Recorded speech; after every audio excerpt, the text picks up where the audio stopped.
بنشوف في يوم من الأيام إن منى كانت قاعدة لوحدها وكان شكلها حزين حبتين. إذا وفجأة بتخش عليها صاحبتها دينا وبتسألها مالك. منى بتقول أخيرا حد اهتم بيا وسأل عليا وجي يسألني مالك. بتشوف منى صاحبتها دينا أكنها سوبر هيرو جاية تنقذها من الموقف الصعب. ردت منى وقالت والله يا دينا أنا متضايقة عشان اتخانقت مع. وفجأة تليفون دينا بيرن.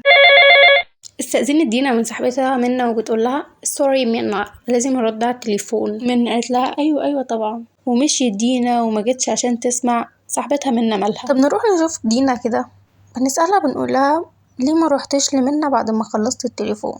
ردت دينا وقالت يا ستي وانا ناقصه وجع دماغ؟ انا هسمع مشاكلها ولا هخليني في مشاكلي ولا هخليني في دراستي؟ وانا ناقصه؟ طب نرجع ورا حبتين شويه. لما انت مش ناقصه رحت كلمتيها وقلت لها مالك ليه؟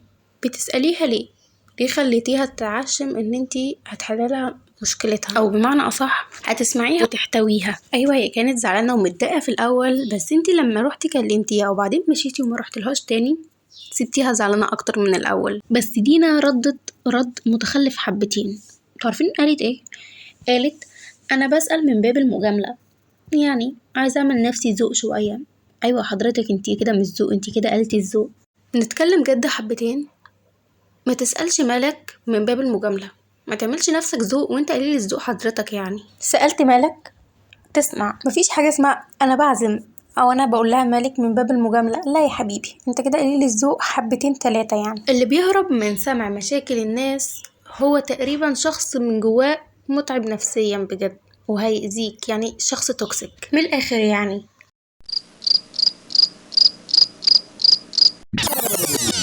تعالوا نكمل احسن. لما تيجي تسأل اسأل وانت مستعد تسمع، ولو انت اللي حد سابك وانت بتتكلم او انت بتحكي له مالك ما تلومش نفسك، انت مش كتير على السمع، انت بس محتاج ودن صافية مش ودن فاضية. لو اتحطيت في الموقف ده قبل كده اكتب في التعليقات انا اتسألت مالك بس محدش سمعني، وبقولك ان شاء الله هنا هتتسمع. وما تنساش تعمل اشتراك في القناة.